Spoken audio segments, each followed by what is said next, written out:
Hello everyone, welcome to back my channel.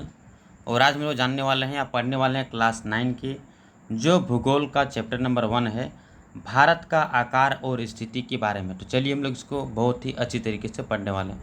तो चलिए video को शुरू करने से पहले अगर आप हमारे चैनल पर नए हो तो आप इस चैनल को करें सब्सक्राइब और अधिक से अधिक शेयर करें, और आप कमेंट भी करें और लाइक करें। आप कमेंट के द्वारा आप ये पूछ सकते हैं कि आपको अगर कोई कन्फ्यूजन हो, कोई मन में सवाल हो, तो आप कमेंट के माध्यम से पूछ सकते हैं। ठीक है, तो चलिए, और अपने दोस्तों के पास ये वीडियो को अधिक से अधिक शेयर करें अगर वीडियो अच्छा लगे तो चलिए सबसे पहले आप वीडियो को अंत तक जरूर देखें, उसके बाद ही आपको पता चलेगा। तो सबसे पहले हम लोग शुरू करते हैं कि आखिर क्या क्या विवेक क्वेश्चन बन सकता है। तो देखिए, कहता भारत, एक मिनट थोड़ा सा बड़ा कर लेता हूँ तो आपको भी कोई दिक्कत ना हो। कहता भारत का क्षेत्रफल विश्व के कुल भौगोलिक क्षेत्रफल का कितना प्रतिशत है। कहने का मतलब है कि भारत का जो क्षेत्रफल है, क्षेत्रफल का मतलब अगर मान लीजिए भारत है तो भारत का जो लंबाई है, चौड़ाई जो गुना करके तो टोटल कितना ज़मीन है, भारत के पास टोटल कितना ज़मीन भूभाग है, इसी को क्षेत्रफल कहते हैं। तो कहता है भारत का जो क्षेत्रफल है विश्व के कुल भौगोलिक क्षेत्रफल का कितना प्रतिशत, मतलब पूरे वर्ल्ड का जो क्षेत्रफल है उसमें से अगर परसेंटेज के द्वारा बताया जाए कि भारत के क्षेत्रफल को, तो 2.4% है भारत का क्षेत्रफल। मान लीजिए कि पूरे दुनिया का क्षेत्रफल 200 या 2000 किलोमीटर, मान ली यहाँ पे इतना नहीं, इससे ज़्यादा है, लेकिन यहाँ पे मान रहे आपको समझाने के लिए, तो 2000 है। आप क्या करें, गाय दाएँ सैकड़ा हज़ार 2000 का 2.4% निकाल लीजिए। पॉइंट उड़ाएगी जो यहाँ आएगा 1 2 3 0 1 2 3 0, तो हो जाएगा 24 दूना 48। तो हो गया ये आपका जो 48 निकला, ये निकल जाएगा क्या, क्षेत्रफल। ठीक है, भारत का क्षेत्रफल होगा उतना। तो उसी चीज़ को ये प्रतिशत में दे रखा 2.4%। तो चलिए अगला सवाल देखते हैं कि भारत के भूभाग का कुल क्षेत्रफल है, तो कुल क्षेत्रफल कितना है, 32.8 लाख वर्ग किलोमीटर। वर्ग का मतलब समझते हैं ना कि आपका अगर लंबाई जितना उतना चौड़ाई, ये बराबर को अगर गुना करेंगे, अगर ये 10 इधर भी 10, दोनों साइड बराबर करके गुना करेंगे तो क्या वर्ग है ना, तो इतना लाख वर्ग किलोमीटर है, 32.8 लाख वर्ग किलोमीटर। क्षेत्रफल की दृष्टि से भारत का विश्व में स्थान है, क्षेत्रफल की दृष्टि से भारत का विश्व में स्थान है 7 नंबर में। मतलब अगर क्षेत्रफल की दृष्टि सबको पता है सबसे बड़ा रूस है, ठीक है, सबसे बड़ा क्या है, रूस है, लेकिन भारत के नंबर में 7 नंबर में आता है। नेक्स्ट कहता है कि भारत की स्थल सीमा रेखा कितनी है, तो भारत की स्थल सीमा रेखा 15,200 किलोमीटर है। अब स्थलीय सीमा क्या होता है, चलिए हम लोग इसको जानने के लिए सबसे पहले आपको हम ले चलते हैं सीधा मैप के द्वारा। चलिए मैप के पास ले चलते हैं आपको।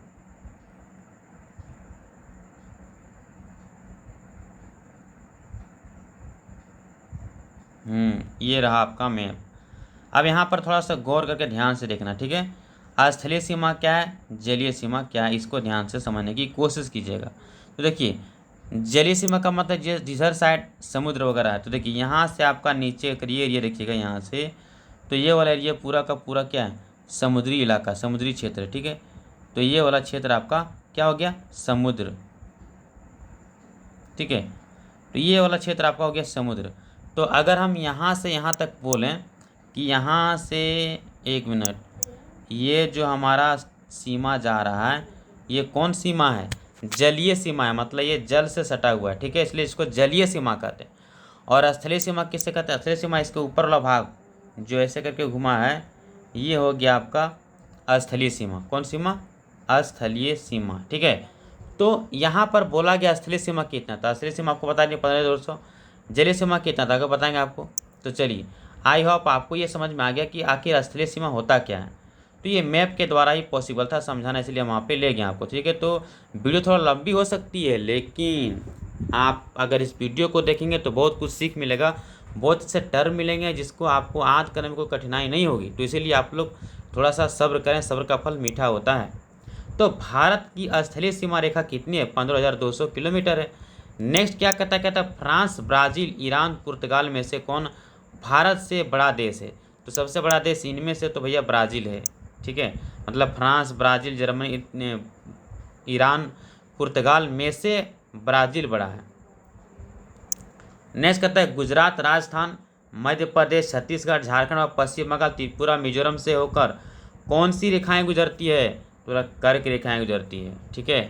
आपको पता होना चाहिए कर्क रेखा के बारे में। चलिए थोड़ा सा जानकारी और ले लेते हैं, ठीक है, कर्क रेखा के बारे में। हाँ, यहीं पर आपको दिखा रहे हैं कर्क रेखा कौन सी। तो ये जो आप लाइन देख रहे हैं ये आपका कर्क रेखा है। कौन रेखा है? कर्क रेखा है। अगर यदि आपको थोड़ा सा मैप में स्टेट का नाम भरना आता हो, मैप में कौन सा स्टेट कहाँ, अगर मैप पे आता है ना, तो फिर ये 8 राज्य रटने की जरूरत नहीं पड़ेगा, फिर हम ट्रिक दे देंगे। अगर आपकी कमजोरी है तो फिर बता देंगे। देखिए ये राजस्थान, सॉरी ये गुजरात है, ये क्या है? गुजरात है। और ये राजस्थान का थोड़ा सा भाग इधर धंसा हुआ, तो ये राजस्थान भी टच कर लेता है।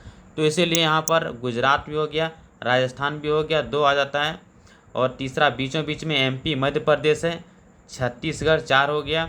जैसे कि पता आपको झारखंड यहीं पर है, तो 1 2 3 4 5 हो गया। पश्चिम बंगाल तो ये 6 हो गया। और इसके साथ ही साथ ये वाला जो देख रहे हैं ये त्रिपुरा है। और ये क्या है आपका?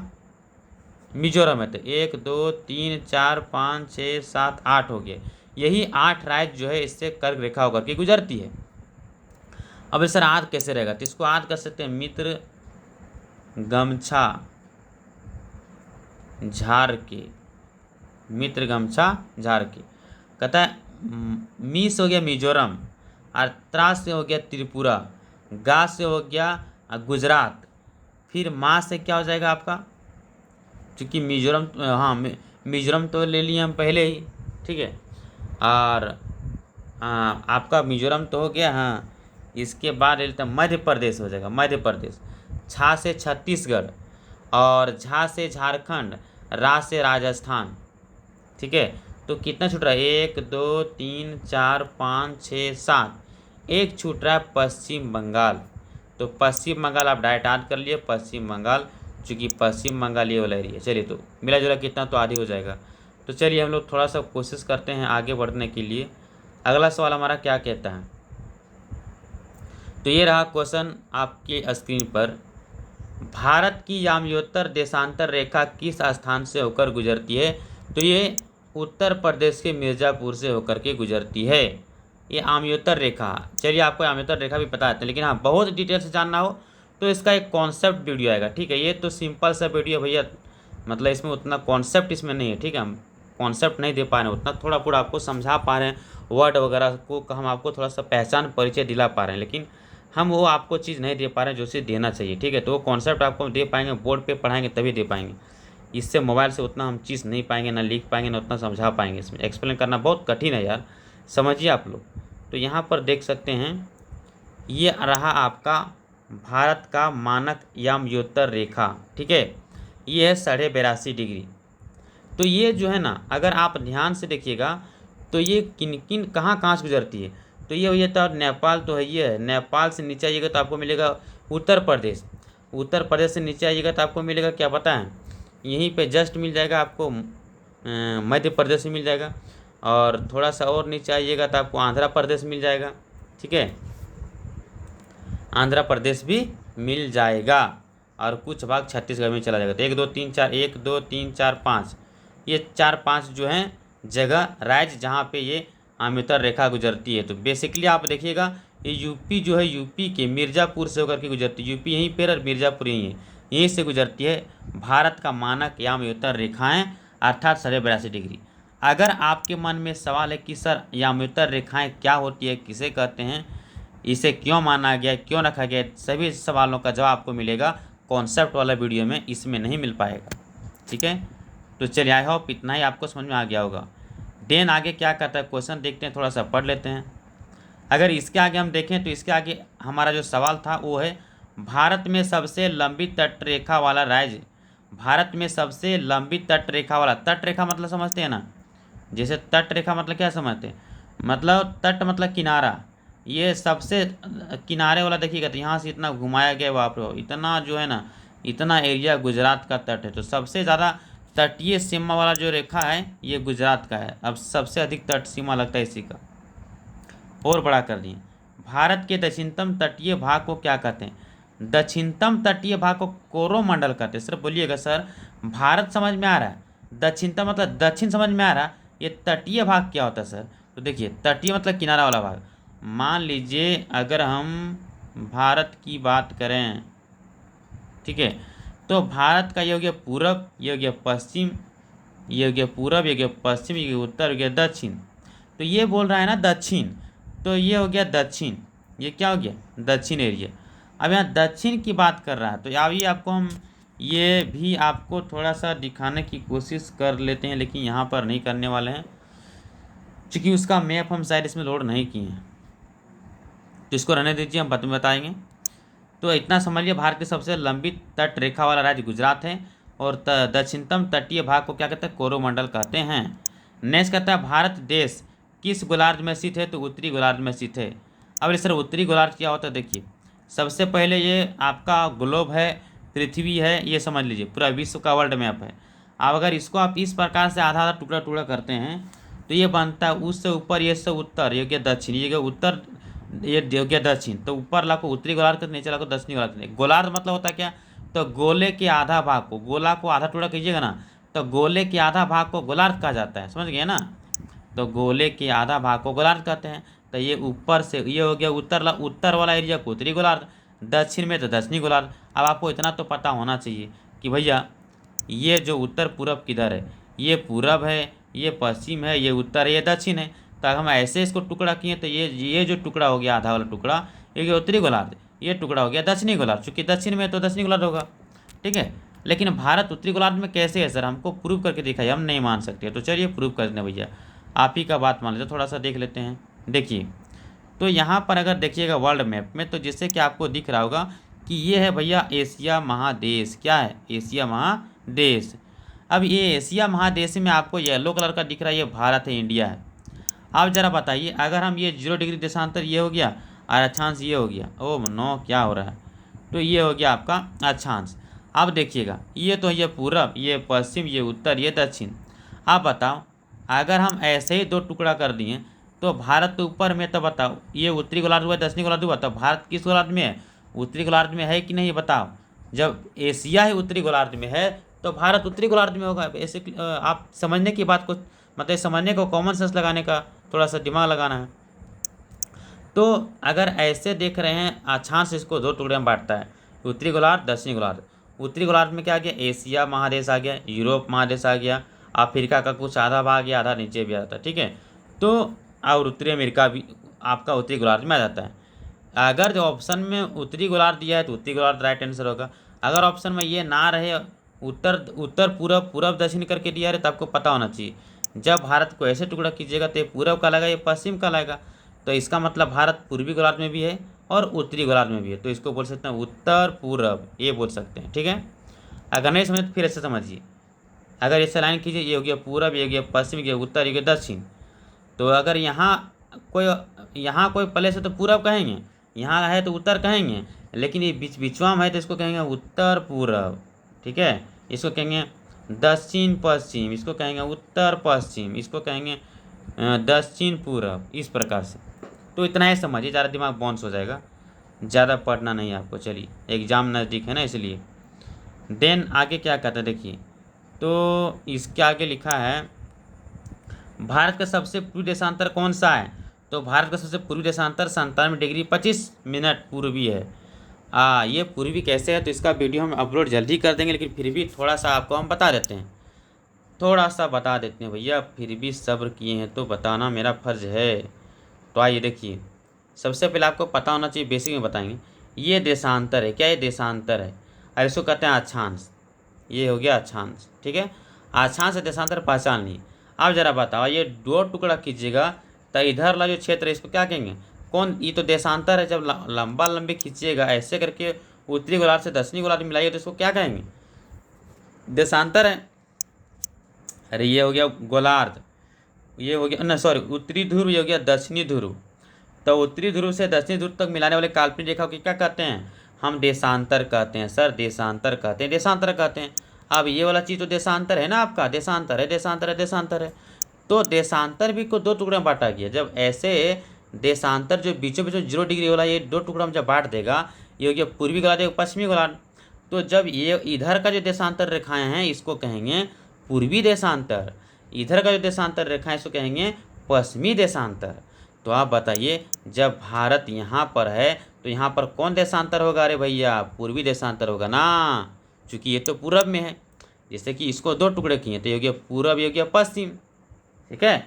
अब ये देशांतर तो दोनों साइड इधर भी है इधर भी है, तो जो ये राइट हैंड वाला है पूरब की तरफ जो देशांतर इसको पूर्वी देशांतर कहेंगे, पश्चिम की तरफ जो देशांतर इसको पश्चिमी देशांतर कहेंगे। आई होप आपको समझ में आ गया होगा। तो वही लिखा है, भारत का जो देशांतर है ये क्या है, ठीक है, ये देशांतर हो गया। अब ले सर, अब तो इतने बताएंगे भैया, उत्तरी, ये तो समझ में आ गया होगा आपको। तो भारत का सबसे पूर्वी देशांतर कौन सा है, सबसे पूर्वी बोल रहा है, सबसे पूर्वी कौन देशांतर होगा, तो सबसे पूर्व में ये होगा, ए साइड पूछ रहा है आपका ना, सबसे पूर्व पूछ रहा है। देखिए अगर इसको टुकड़े किए तो ये वाला पूरा भाग पूर्वी हो गया, लेकिन सबसे पूर्वी ये होगा, ठीक है, ये भी पूरब, ये भी पूरब, ये भी पूरब, ये भी पूरब, ये भी पूरब, ये भी पूरब, लेकिन सबसे ज़्यादा पूरब ये वाला होगा, क्योंकि यहाँ से पूरब यहाँ से स्टार्ट होता है, तो सबसे ज़्यादा पूरब ये होगा, फिर थोड़ा कम थोड़ा कम थोड़ा कम थोड़ा कम, यानी इधर हल्का और आगे बढ़िएगा तो पश्चिम में, पश्चिम की तरफ हिल जाइएगा, आ जाइएगा। इसीलिए आपका सबसे पूर्वी ये सरला कहलाएगा, क्योंकि इधर से घटते घटते घटते हम पश्चिम की ओर जा रहे हैं। इधर आगे बढ़िएगा तो पश्चिम की ओर चला जाइएगा, लेकिन इधर आगे बढ़िएगा तो पूरब की ओर आगे बढ़ रहे हैं, इसलिए सबसे पूर्वी देशांतर पूछ रहा है। आपको पता होना चाहिए 97 डिग्री 25 मिनट होगा पूर्वी देशांतर, ठीक है। अब 97 डिग्री 25 क्यों होगा, तो यहाँ पे आप देख सकते हैं, जैसे कि ये आपका वर्ल्ड मैप है, तो यहाँ पर भारत का नहीं, यहाँ पे समझा देते हैं, एक और मैप लिए हैं, ये देखिए, ये देशांतर देखिए, ये वाला जो ये लास्ट एरिया है, ये भारत का सबसे अंतिम देशांतर, इसके आगे देशांतर जो है ना भारत का नहीं कहलाएगा, ये भारत का अंतिम यही है, यही देशांतर तय करता है कि इसके आगे भारत नहीं है, यहीं तक भारत है। और ये यहाँ यहीं तक, ये यहाँ से यहाँ तक, यहीं से यहीं तक सीमित है देशांतर, इतने अंदर इतने, ये देशांतर से ये देशांतर शुरू होता है।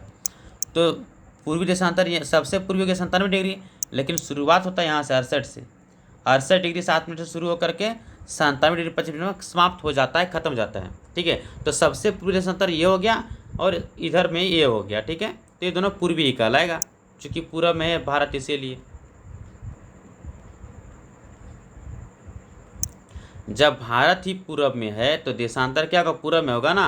अब आप लोग ये लॉजिक मत लगाना कि सर ये भारत है तो इधर पूरब हो गया तो पश्चिम में हो गया सर, तो ये देशांतर पश्चिमी देशांतर न कहलाएगा सर, नहीं रे बबुआ, देशांतर की बात हो रहा है, ठीक है। तो देशांतर जो है भारत में जो देशांतर है वो सारा का सारा देशांतर पूर्वी देशांतर है, पश्चिमी देशांतर है ये नहीं, चूँकि भारत पश्चिम में है ये नहीं है, ठीक है, इसलिए उसमें कन्फ्यूजियाना मत तुम लोग।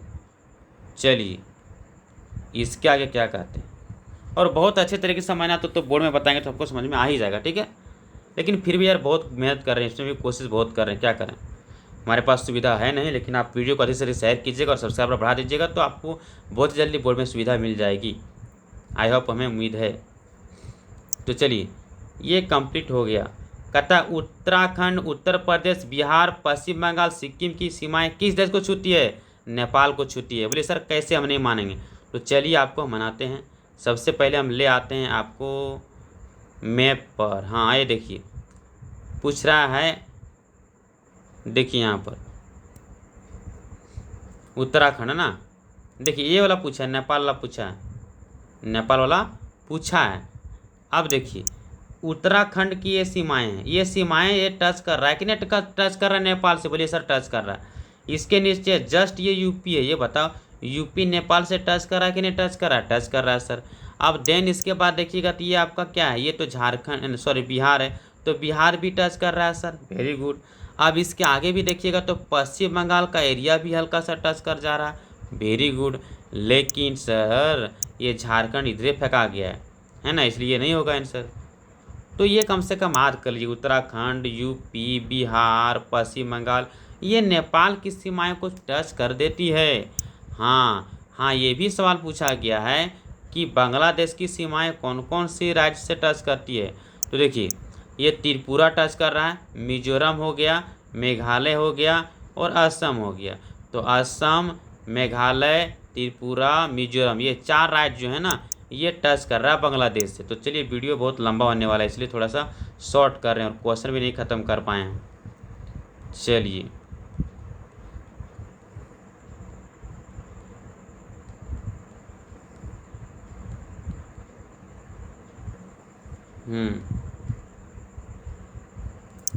देखिए ये भी बता दिए, पश्चिम बंगाल, सिक्किम, असम, मेघालय, त्रिपुरा की सीमाएं किस देश को छूती है। देखिए बांग्लादेश, बांग्लादेश की सीमाएं पश्चिम बंगाल से तो छुएगा ही, पश्चिम बंगाल से अलग होके ही तो बांग्लादेश को बनाया गया।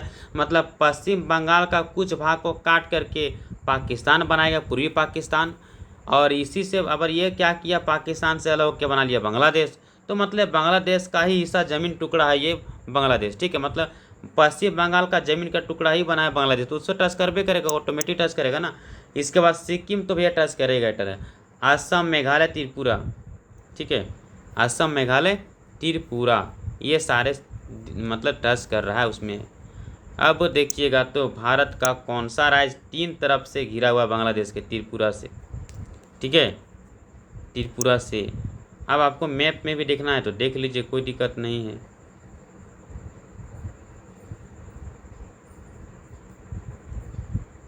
हाँ देखिए, हम बांग्लादेश की बात कर रहे थे ना, बांग्लादेश, तो बांग्लादेश की सीमाएं देखिए, ये आपका देख रहे मेघालय से टच करिए कर रहा है, असम से भी टच कर रहा है, और त्रिपुरा से भी टच कर रहा है ना। इतने राज्य टच कर रहा है। इसके अलावा आपका पश्चिम बंगाल से टच करिए रहा है, सिक्किम से भी टच कर रहा है, ठीक है। तो ये सब आप देख रहे हैं कि टच तो ज़रूर कर रहा है भैया। अब इसके बाद अगला क्वेश्चन क्या है वो चेक करते हैं थोड़ा सा।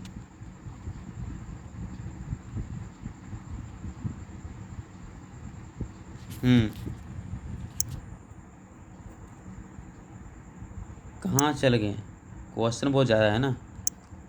भारत का कौन सा स्थान तीन सागरों से मिलन स्थल पर स्थित है, तो कन्याकुमारी। अरे कन्याकुमारी आपको पता है ना भैया, ये है तो आपका कन्याकुमारी है तमिलनाडु के पास। ये तीनों आप समुद्र से घिरा हुआ, बंगाल की खाड़ी है, अरब सागर है, हिंद महासागर, तीनों से घिरा हुआ ना, तो इसको जानने की क्या दिक्कत है। देन क्या करता है, कहता है भारत, पाकिस्तान, बांग्लादेश और चीन में से कौन देश भारतीय उपमहाद्वीप देश को की गिनती में नहीं आती, तो चीन नहीं आती। चलिए इसके बाद कहता है भारत का कौन सा स्थान तीन सागरों को मिलन स्थल पर स्थित है, तो कन्याकुमारी हो गया। भारत और श्रीलंका को अलग करने वाली जल संधि क्या, तो पाक जल संधि है। देन इसके बाद क्या कहता है, भारत में सबसे भारत की सबसे दक्षिणी बिंदु क्या, इंदिरा बिंदु है, ठीक है। और इंदिरा बिंदु कब सुनामी से जलमग्न हुआ था, तो ये 2004 में। भारत के उत्तर पश्चिम पड़ोसी देश का नाम कौन है, उत्तर पश्चिम, मतलब जैसे कि ऐसे कीजिएगा तो ये उत्तर है और ये पश्चिम है, तो ये वाला एरिया पूछ रहा है। ये एरिया में कौन कौन आता है, पाकिस्तान वगैरह आता है, ठीक है। तो वही दिया है, पाकिस्तान, अफगानिस्तान। भारत के उत्तर में पड़ोसी देश कौन, उत्तर में तो ये चीन, नेपाल, भूटान है। भारत के पूर्वी पड़ोसी देश कौन, पूरे बांग्लादेश, म्यांमार है, ठीक है। वो आपको दिखाएंगे अभी। अरब सागर में स्थित भारत का कौन सा द्वीप, ये द्वीप समूह है, लक्षद्वीप है। बंगाल की खाड़ी में स्थित द्वीप समूह है, अंडमान निकोबार। भारत का सबसे ऊंचा पर्वत कौन है, कंचनजुंगा। और संसार की सबसे ऊंची चोटी क्या, एवरेस्ट की चोटी।